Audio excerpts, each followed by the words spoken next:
अस्सलाम वालेकुम friends, welcome back to top Smarties drama serial Adawat, जिसमें अब तो ज़बरदस्त ट्विस्ट आ चुका है क्योंकि असद को सब कुछ मालूम पड़ चुका है और गुस्से से वो मारिया को घर से निकाल भी देता है। सास भी मारिया को समझाती है कि फिलहाल असद बहुत गुस्से में है, तुम्हें यहाँ से चले जाना चाहिए, यहाँ तक कि वो इंतहाई कदम ना उठा ले।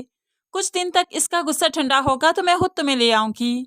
अब मारिया इसी आस पर घर से चली जाती है। बेबी तो बहुत खुश है, लेकिन मारिया को जाकर भी सुख का सांस नहीं आया। वो जाकर भी असद को फोन करती है, उसके साथ राब्ते में रहना चाहती है, उसे अपनी हकीकत बताना चाहती है, लेकिन असद उसकी कोई भी बात सुनने को तैयार नहीं। आखिरकार वो फैसला करते हुए ऑफिस आ जाती है और आकर असद से बात करने लगी। जैसा आप समझ रहे हैं वैसा कुछ नहीं, आप मेरी बात तो सुने। मैं जानती हूँ हमारा रिश्ता तोड़ने के पीछे बेबी का हाथ है, वो तो बहुत खुश होगी। अब बहन का नाम सुना तो असद फर्क पड़ता है। अपने गुनाहों का नाम किसी और को मत दो, जो किया तुम्ही ने किया। चली जाओ यहाँ से, तुम्हारी शक्ल नहीं देखना चाहता। अब तो मारिया रोते धोते वहां से निकल आती है। जैसे ही ऑफिस की सीढ़ियां उतर रही थी, सामने ही फाहद था कि वो गिरने लगी तो फाहद आगे बढ़कर उसे संभाल लेता है। लेकिन फाहद को सामने देखकर मारिया बहुत गुस्से में आ गई और कहने लगी, तुम्हारी वजह से मेरा घर फिर से टूटने वाला है, इस बार तुम्हें माफ नहीं करूंगी। मुझ पर बदकिरदारी का इल्जाम तुम्हारी वजह से लगने वाला है, जबकि तुम जानते हो मैं बदकिरदार नहीं।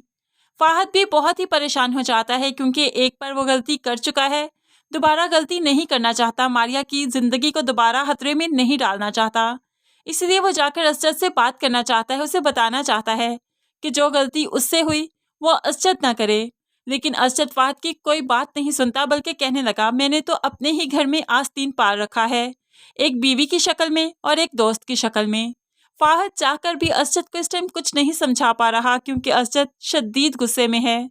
लेकिन बेबी इस सब से खूब लुत्फानंदोज हो रही है। वो तो अरीबा से मुलाकात भी करती है और उसे बढ़ा चढ़ा कर बताने लगी। असद और मारिया को अलग करना इतना आसान नहीं था, लेकिन देखो कैसे पत्ता काटा मैंने इनका। बेबी जो इतना इतरा रही है वो ये नहीं जानती कि उसकी जिंदगी में क्या कुछ होने वाला है, क्योंकि नताशा के साथ जो बच्चे अच्छे से एडजस्ट कर चुके हैं, इनकसार ने भी असद का ऑफिस छोड़कर नताशा के बाप का ऑफिस संभाल लेना है।